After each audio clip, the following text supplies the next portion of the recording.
69 సార్లు పోయి నువ్వు ఢిల్లీకి 69 పైసలు తెచ్చినవా?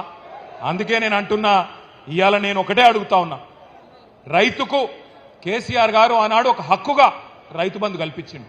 ఇవాళ రైతు భిక్షగాడు కాదు, రైతు బంధు నీ దయా దాక్షిణ్యం కాదు, నీ అయ్య సొమ్ము అంతకంటే కాదు. దేశానికే అన్నం పెట్టుకునే అన్నదాతను ఇలా అడుక్కు తినటం చూసినట్టు కిస్తులల్లా కేసీఆర్ మీటింగ్ పెట్టంగానే ఒక కిస్తు, రెండవ మీటింగ్ పెడితే ఇంకో కిస్తు, మార్చిలో ఒక ఎకరానికి వేస్తా, ఏప్రిల్లో ఇంకో ఎకరానికి వేస్తా. ఇది తమాషా చేసుకుంటా, బట్టెబాదుల మాటలు మాట్లాడుకుంటా, బల్పు మాటలు మాట్లాడుకుంటా బతుకుతున్నాడు ముఖ్యమంత్రి. నా ఇష్టం వచ్చినప్పుడు ఇస్తా అంటే నీ ఇంటి ముందు జోలు పెట్టుకునే తందుకు రైతేమన్నా బిచ్చగాడా నీ ఇంటి ముంగట నిలబడాలని అడుగుతున్నా రేవంత్ రెడ్డిని. అధికారం నీ చేతిలో ఉంది కదా అని చెప్పి ఇష్టం వచ్చినట్టు అవమానం చేస్తున్నావు. నేనే రాజును, నేనే మంత్రిని, నేనే 10 ఏళ్లుంటా అని విర్రవీగుతున్నాడు రేవంత్ రెడ్డి. కానీ ఒక్కటి యాది పెట్టుకో రేవంత్, రైతుకు భూదేవికున్నంత ఓపిక ఉంటుంది, కానీ ఓపిక నశిస్తే భూకంపం పుట్టించే శక్తి కూడా అదే రైతుకుంటది. యాది పెట్టుకో. నాగళ్లతోని పొలాలను దున్నడం కూడా తెలుసు, నాగలి తిరిగేసి కాంగ్రెస్ వాళ్ళను ఊరూరా ఉరికిచ్చి కొట్టడం కూడా అదే రైతుకు తెలుసు అనే మాట నేను గుర్తు చేస్తున్నా. ఆ రోజేమో కేసీఆర్ ఉన్నప్పుడు రైతుల ఖాతాల్లో టింగు టింగు అనుకుంటే బ్రహ్మాండంగా పైసలు పడుతుండే. ఇవాళ ఎక్కడ పడుతున్నాయి ఎరికేనా పైసలు? రాహుల్ గాంధీ ఖాతాలో పడుతున్నాయి టకీ టకీ టకీమని. ఢిల్లీలో మాత్రం మంచిగా పడుతున్నాయి. రైతు బంధు పేరు తీసేసిండు రేవంత్ రెడ్డి, రాహుల్ బంధు అని పెట్టిండు. మన పైసలని ఢిల్లీకి పంపుతున్నాడు మూటలు కట్టి. ఎందుకంటే రేవంత్ రెడ్డి రెగ్యులర్ సీఎం కాదు, రెన్యువల్ సీఎం. నెల నెలకోసారి పోయి కప్పం కట్టి రెన్యువల్ చేయించుకోవాలి, లేకపోతే బతుకు తెరువు లేదు, కుర్చీ గుంజి పడదింటారు. అందుకే భయం. ఇంకొక మాట కూడా నేను అంటున్నా, రైతులకు ఎగ్గొట్టి రాహుల్కు కప్పం కట్టి కుర్చీని కాపాడుకుంటున్న రేవంత్ రెడ్డి యాది పెట్టుకో. రైతులకు కోపం వచ్చినాడు ఏ రాహుల్ గాంధీ, ఏ సోనియా గాంధీ, ఏ ప్రియాంక గాంధీ కూడా నీ కుర్చీని కాపాడలేదు, గుర్తుపెట్టుకో. ఒక్కొక్క ఎకరానికి ఇయ్యాల నువ్వు చెప్పిన మాటల ప్రకారం ఈ రోజు వరకు ప్రతి రైతుకు ఒక్కొక్క ఎకరానికి 26,500 రూపాయలు బాకీ పడ్డాడు రేవంత్ రెడ్డి. అట్లాగే మొత్తం రైతన్నలందరి లెక్క తీస్తే రాష్ట్ర వ్యాప్తంగా 30,000 కోట్లు బాకీ ఉన్నది. నేను ఒకటే అంటున్నా, ఇది నియంతలను ఉరికిచ్చిన గడ్డ, ఓరుగల్లు గడ్డ.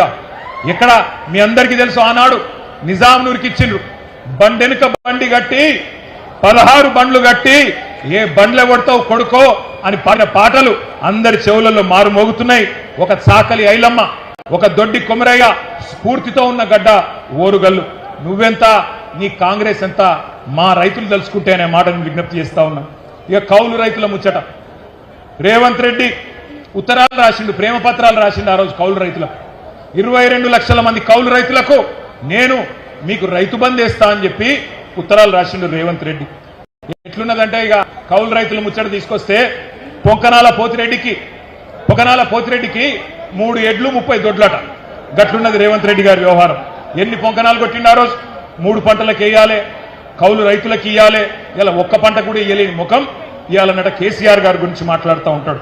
ఇంకొక మాట నేను అంటా ఉన్నా, వాళ్ళ కౌలు రైతు సోదరులు గుర్తుపెట్టుకోవాలి కాంగ్రెస్ మోసాన్ని. 22 లక్షల మంది కౌలు రైతులు ఒక్కొక్కలకు రేవంత్ రెడ్డి ప్రభుత్వం, కాంగ్రెస్ ప్రభుత్వం ఎకరానికి 37,500 రూపాయలు బాకీ ఉన్నది. మొత్తం కౌలుదారులకు రాష్ట్ర వ్యాప్తంగా 22,500 కోట్లు మీరిచ్చిన రైతు డిక్లరేషన్ ప్రకారం మీరు బాకీ. గట్లున్నది రేవంత్ రెడ్డి గారి వ్యవహారం. ఎన్ని పొంకనాలు కొట్టిండారో కాలర్ పట్టుకొని నిలదీయండి. ఏమైంది నీ డిక్లరేషన్? నయ వంచనకు 4 ఏళ్లు నిండింది, ఎక్కడ తెచ్చిండ్రు కాంగ్రెస్ వాళ్ళు అని చెప్పి గల్ల పట్టుకొని అడగండి. ఇక రుణమాఫీ కథ, ఇక అది ఎట్లా అంటే చెప్తే భారతం అంతా, రాస్తే రామాయణం అంటున్నది. ఏది రుణమాఫీ కథ? ఏమేమి చెప్పారు కాంగ్రెస్ వాళ్ళు ఆ రోజు మీకు యాదుకున్నదా? ఒకసారి చూపెడితే అది కూడా చూడు.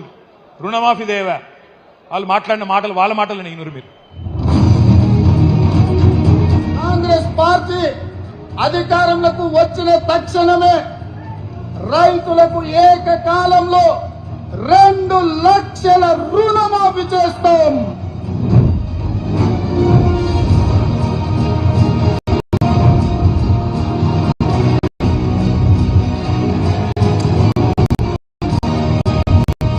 ఆ రోజు మీకు యాదుకున్నదా?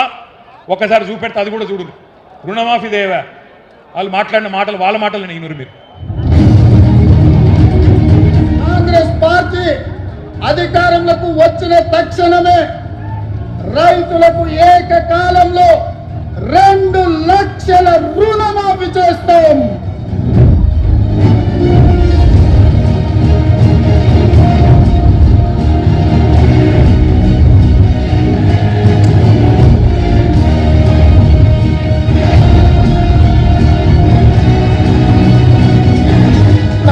కోట్లు అవుతుంది. కానీ ఏమవుతుంది, ఒక సంవత్సరం నేను కడుపు కట్టుకుంటున్నానంటే ఆ 40,000 కోట్ల రూపాయలు బ్యాంకులకు ఎడవసేతో చెల్లిస్తాను. నేను ఇచ్చిన మాట ప్రకారం 2 లక్షల రూపాయల రుణమాఫీకి అవసరమైన 31,000 కోట్ల రూపాయలు సమీకరించుకుంటున్నాం.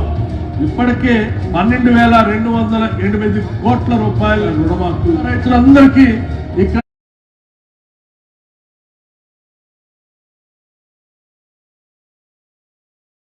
500 crores only have been renewed and given to the farmers. రైతు రుణమాఫీ చేసినాం, రైతు భరోసా అమలు చేసినాం.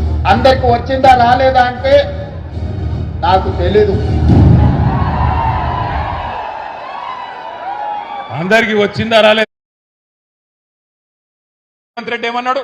50,000 కోట్లు లేవు నా కాడ, 40,000 కోట్లు కడతా అన్నాడు. దయా కొట్టి నిన్నారు మీరు ఇప్పుడే. ఒక్క సంవత్సరం కడుపు కట్టుకుంటే 40,000 కోట్లు ఎడమ చేత్తో కట్టేస్తా అన్నాడు.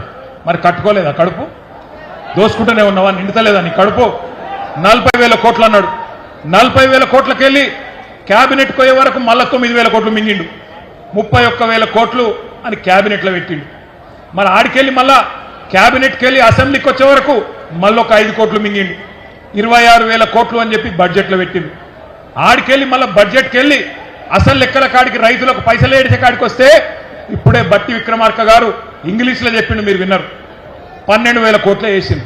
అంటే చారానా కోడికి బారాన మసాలా, చారానా మోసం బారాన టోపీ అన్నట్టు ఇవాళ 50,000 కోట్ల కాడ మొదలైన 2 లక్షల రుణమాఫీ 12,000